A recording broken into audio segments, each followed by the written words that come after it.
Trisha Love, and this girl means business. Hi, I'm Trisha Love, Miss This Girl Means Business herself, and I am here today with the lovely Rashida Jackson. Such a pleasure to be here. Thank you for joining us today. You know, I'm just going to get right in. I had the opportunity of speaking with Rashida and learning about your many moving parts, awesome businesses. This woman's an author, an empowerment speaker, a coach. She's done it all and almost seen it all, and she's still growing.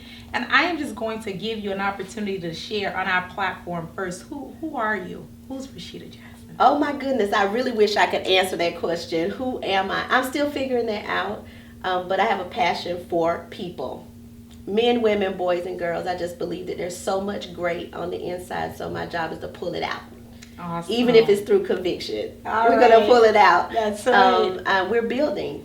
And it takes everybody to build. And so I see the greatness in every single person that I meet. Yes. Until they show me something different, I believe that there's greatness in there. Awesome. See the good first before the bad. I love that concept and that approach because it gives you an opportunity to allow people to be themselves first and not to come with that guarded, emotion, feeling like I have to do this to impress or I have to do this in order for her to receive me. So the fact that you're able to give them that opportunity to say, hey, I'm going to look for the good first until you show me otherwise anyway. So let's just get down to it. Absolutely, because we come to people with a concept that they're going to judge us. That's what we think. Absolutely. That there absolutely is going to be judgment first. That's you're right. You're gonna make your decision about who I am based on what I say or what I do. What I look like. What I look like, what kind of bag I have, whatever, There you go, what kind of car I drive. Exactly. So it's all about, making people feel comfortable with who they are so that they don't feel that they're in an environment of judgment. We're here to help. We're here to build together. And she definitely offers that comfort. And the brief moment in time that we sat together, I think we were probably just going to start hanging out and just having our girl chat and almost forgot to wrap things up. You definitely have an aura that makes one feel really comfortable and able to open up and speak with you. So I thank you for giving me that opportunity. Oh, no problem. So whenever you're ready, we can go. Awesome. So why don't you tell me more about your business ventures? What do you have out there? What's going on? Tell us about your book. You have a book out and explain to us, let us know what it's about and all of the business ventures that you have going on. So my book is definitely, Trisha, it's one of my greatest accomplishments. I feel like that was, it really was a breakthrough for me. Because I felt like if I exposed what I had been through, that it would help somebody. And with almost 350 books sold from the beginning of the year, some people would say that's not great, but that means there's 350 lives that have been touched. Awesome. Just by the words. And I'm so proud of that. That's one of my greatest accomplishments because it freed me. Yes. And I believe that business and entrepreneurship is about freedom. And if we're first free in our minds and in our hearts and our soul, then we can move forward with whatever our God-ordained purpose is or whatever we feel within ourselves is our purpose to achieve, on this side. And entrepreneurship takes passion, it takes purpose. Yes. Because we cannot operate in business outside of our purpose. It's I one of agree. those things where we got to stay in our lane. That's right. Right? And so then you find your expertise. And you're able to build. And that book is just something, I didn't do it for the business aspect of it. I did it for me. Awesome. And the money comes with it, right? This is true. This is true. But I got, like I said before, I got the bug of entrepreneurship from Mary Kay. And it's a network marketing business that's not an MLM because I shy away from building and encouraging people to start things that they don't understand. But I got the bug from them, and I had the opportunity to be in an organization within Mary Kay that is led by the awesome Gloria Mayfield Banks. And if you don't know who she is, please take an opportunity to look her up. I will definitely She do is that. a multimillionaire, but she's a personable person. And I thought to myself, if she can do it, I can do it. And she definitely conveys that. But through those women in the Mary Kay organization, I learned the confidence that it would take to build my own business.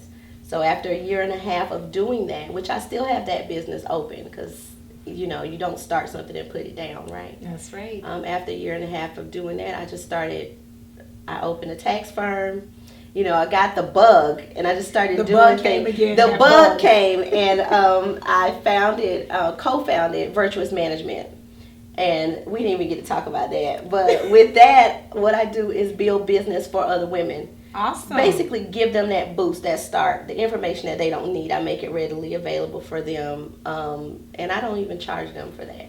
Because I believe that everything that the universe, that the earth, that God has for me is coming back. Awesome. So I teach them about organizing their business, and then I send them on their way. Maybe refer them to somebody like yourself that could take them to the next level. Awesome. I love your energy. I love how passionate you are about each of your businesses, your experiences, your book. When you speak about it, you can definitely tell that it is with passion that you employ all of these different areas. Can you tell us a little bit about what the book is about? The book is basically my story, coming from a very, very, very, and I mean very, small place in North Carolina where there are 2 stoplights and 1 blinks after 8:30. Is that Murfreesboro? No, it's called Kenansville. Okay.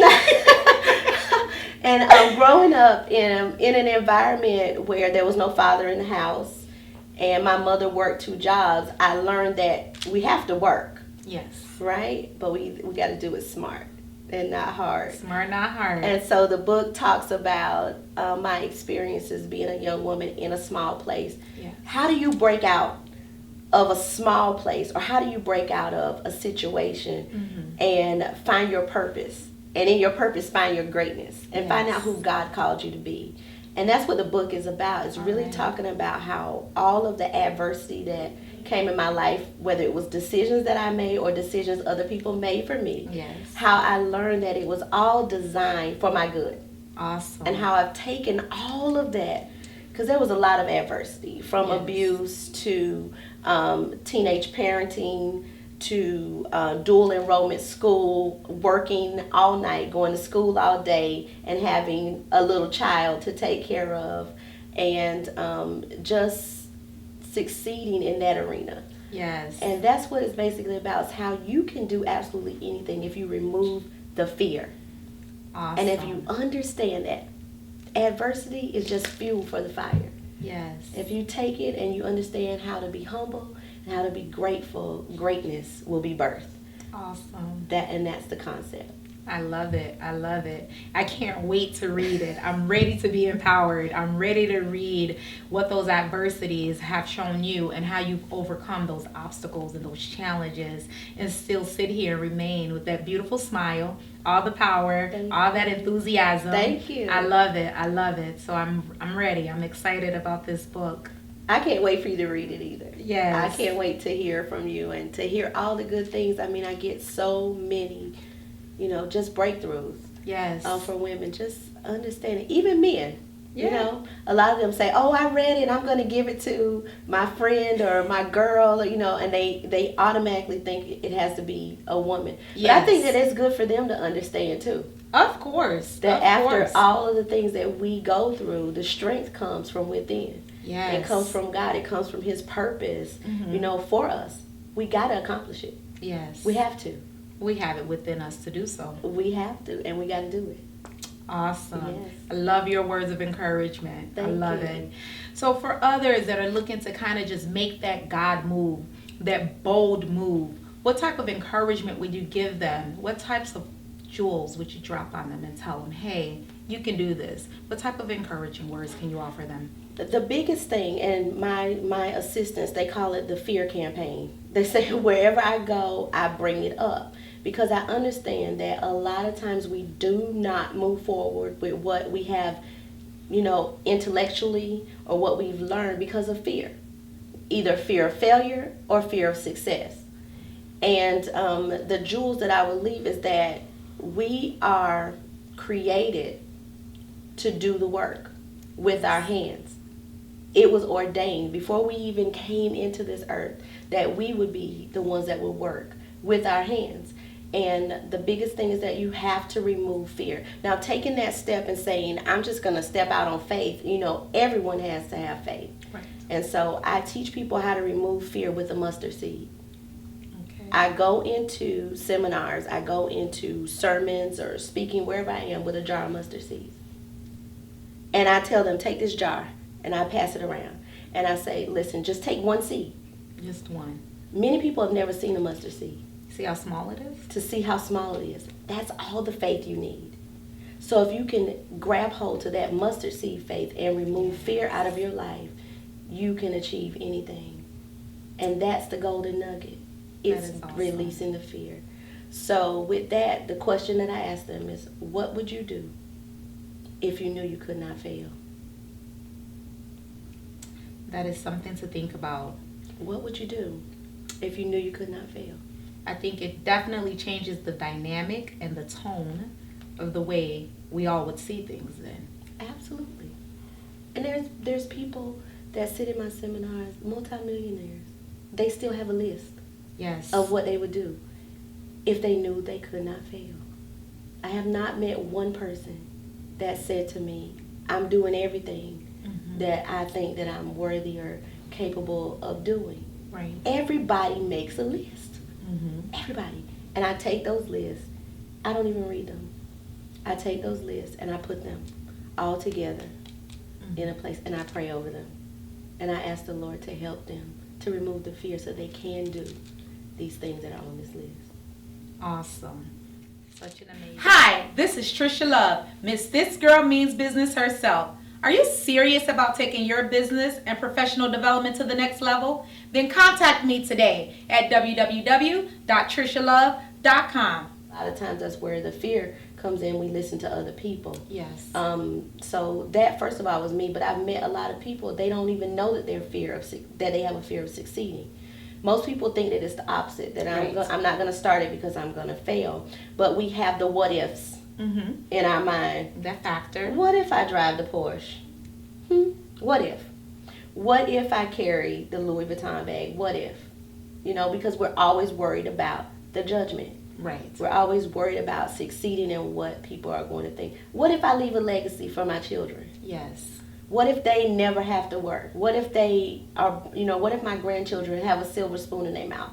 What is it? What are people going to say? What are they going to think? And I think that that's where the fear of succeeding comes from. It's all over the place.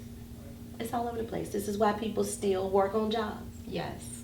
Because they're afraid that they'll succeed at doing their own thing. Interesting concept. That is very interesting. Because on one hand, the individual says, but I want success. This is what I want. And on the other hand, I'm truly afraid of what that may look like. Right. How do you mediate between the two? How do you come to that comfortable spot or that space that says, is it okay to be afraid of success and to still want success? And how do we bring those two together and move forward? Well, the biggest thing is understand that it's not okay. Because you were put here for a purpose. You were put here to be successful.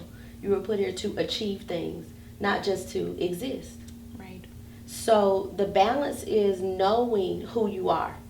See, identity comes into play when you find that balance. You gotta know who you are and who you were created to be, and why you can walk with your head up high and sit up straight and not worry about the judgment of others.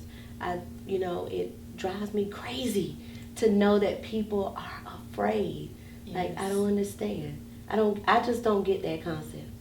And I think that we have to learn as people, period. In whatever arena we serve in, wherever we are, that there is absolutely nothing to be afraid of. Because if you start and you fail, you're just learning how to succeed. There you go. I like that. You're just learning how to succeed. I like that. So I think that happy medium is knowing who you are, because you will press through. Awesome. You'll push. No matter what comes, you'll push. So self-identity, definitely. Self-awareness, a must. And determining, hey, which way am I going to go? Where is my success coming from? Absolutely. That is awesome. Yeah. That is awesome. Got to be confident. Definitely. Confidence enters the room first. That's it. Awesome. Absolutely. I love it. I love it. I love the way you bring it all together and you put it out there. I love it. And I'm sure the viewers are going to love to hear what you have to say. And they're going to take some of these things and apply it to themselves. Because there are often times where we research information, we watch videos, we look at others' success, or we look at what we deem to be success from others. And we use that to say, well, can we use this to empower us? Is this going to be the video that I watch? Is this going to be the interview that I see? Is this going to be the message that I hear to give me my aha moment, to jump out there? So these are some of the things that we as women must do to empower others, to share our stories, to encourage, and to support them along their journeys. So I definitely appreciate you for sharing that. Absolutely. Why don't you let us know where we can find your book? So you can find my book. I'm on Amazon, Barnes & Nobles, Christian Family Stores, or you can log on to my website, which is IamRashida.com. Awesome. So I'm my brand. I am my brand. Right. This is true. Absolutely. So that's where you find it. Awesome. And how about any of your other services, the tax preparation, some of the coaching? How can they reach out to you if they're interested in any of those services? They can find all of that on my website. I just told the web developer, I was like, oh, it's too busy. She's like, you're busy. You said you are your brand, right? I am my brand. Represents so that. Everything is there on the website, everything.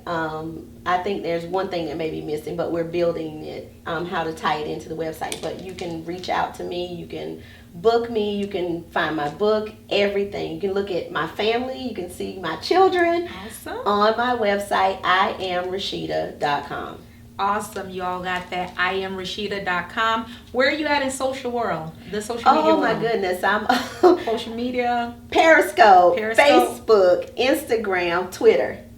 And all you have to do is search for my name. I don't make it complicated. There's no, I don't know. There's no signs and all kinds of, how people make up names like I'm Rashida Jackson. So you can look on Facebook. You'll find Rashida Jackson, and you can go on my public page and follow what I'm doing most of the time. And I'm there. I'm on social media. I'm on Periscope. I don't go live as much as I need to. Okay. But we're working on that as well because we're just busy. We're doing things. And making things happen. Making things happen. There we go. So that's where we are. My Periscope is at Lady Rashida. And that's my Twitter handle as well. But everything else is Rashida Jackson. Awesome. What a pleasure it is to have you. I appreciate everything that you've shared with us today. And, of course, for coming and sharing with me on This Girl Means Business. Yes. All right, everyone. This is Miss Rashida Jackson. You definitely have to check her out on all of her social media handles. But you can find out about everything about Rashida and what it is that she does at www.IamRashida.com. That's it. Awesome. Well, this is Miss Rashida Jackson, and This Girl Means Business. Thank you for tuning in. I am Rashida Jackson from IamRashida.com, and This Girl Means Business.